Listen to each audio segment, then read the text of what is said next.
In die vorige video het ons die volgmetode gebruik om te kyk wat ons alles uit Psalm 100 oor God kon leer. As jy nie daardie video gesien het nie, die skakel is hierbo en in die beskrywingsblokkie onder. Vandag gaan ons weer na Psalm 100 kyk, maar hierdie keer gaan ons vra of daar 'n opdrag of opdragte in die gedeelte is wat ons moet gehoorsaam. Maar kom ons begin eers met die V van die volgmetode en vra die Here se leiding. Hemelse Vader, dankie dat ons vandag weer na Psalm 100 kan kyk. Ons bid dat U ons oë sal oopmaak vir enige opdragte wat in die gedeelte is, en dat U ons sal help om te verstaan hoe elkeen van ons dit in ons eie lewens moet toepas. Help ons ook asseblief om gehoorsaam te wees aan wat U ons wys, sodat ons doeners van die woord is, en nie net hoorders nie. Ons bid dit in Jesus se naam. Amen. Goed, nou gaan ons oor na die O van volg, wat staan vir ondersoek die teks. Vir hierdie video gaan ons net Psalm 100 lees. As jy egter self die volgmetode in jou tyd met Jesus gebruik, dan sou jy Psalm 100 woord vir woord in jou joernaal of notaboek neergeskryf het. Maar kom ons lees gou wat staan in Psalm 100. 'n Dankpsalm. Juig tot eer van die Here, almal op aarde. Dien die Here met blydskap. Kom voor hom met gejubel. Erken dat die Here God is. Hy het ons gemaak en ons is syne. Ons is sy volk, sy eie kudde.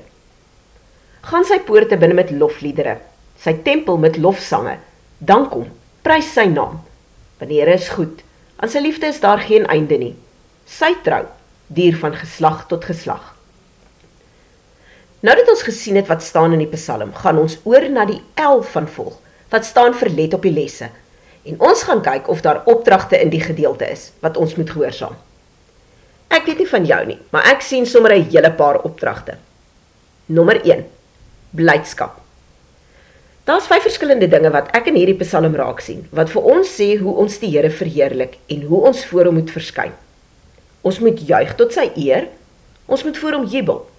Ons moet na hom toe kom met dankliedere en lofsange. Ons moet sy naam prys. Elkeen van hierdie dinge help ons om ons fokus van onsself en ons probleme af te haal en dit te plaas waar dit hoort, op die Here. Want wanneer ons hom voor oë hou, verander ons harte en die manier hoe ons na die wêreld kyk. Dit help ons ook om te onthou wat die Here vir ons in die verlede gedoen het en herinner ons daaraan dat hy dieselfde of groter dinge in die toekoms gaan doen. Deur ons fokus op hom te plaas, word ons geloof versterk en kry ons weer nuwe hoop. Ons eerste opdrag is dus om die Here te loof en prys en voor hom met gejubel en gejuig te verskyn. Nommer 2. Dien met blydskap. Die Psalm sê ook dat ons die Here met blydskap moet dien. Ek dink hierdie 2 idees, blydskap en dien, voed en inspireer mekaar.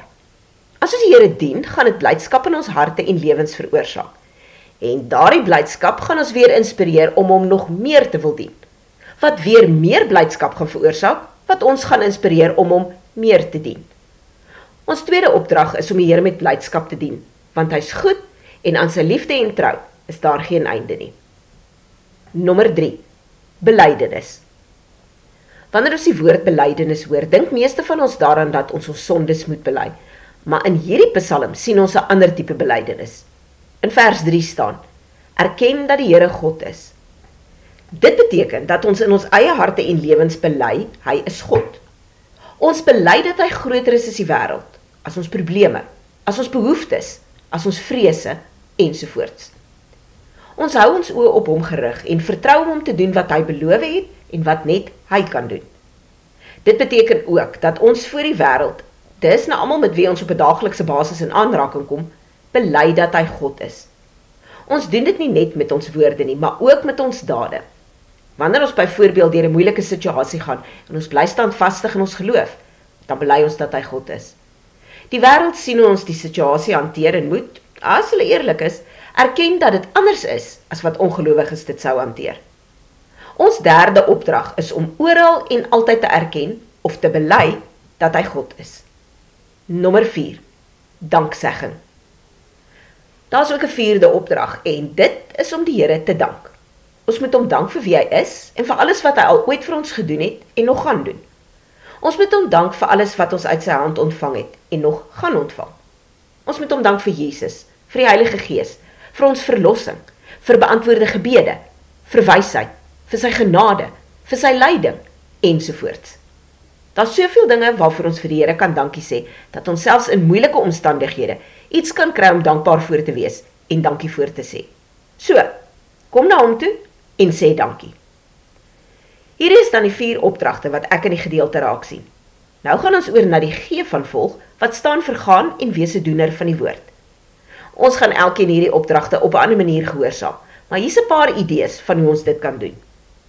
Loof en prys die Here. Begin elke oggend deur die Here vir enige een van sy karaktereienskappe te loof en te prys, voordat jy enige iets vra. Sit lofprysingsmusiek aan, wanneer jy in jou motor is of in die huis besig is, en sing saam. Lees elke dag 1 psalm hardop, as 'n gebed van lof. Dien die Here met blydskap. Vra elke oggend, Here, hoe kan ek U vandag dien? Gebruik die gawes wat die Here jou gegee het, om ander op te bou. Onthou dat selfs gewone take soos kos maak, kinders versorg, of die werk waarvoor jy betaal word, ook 'n manier is om die Here te dien, as jy dit vir hom doen. Erken dat die Here God is.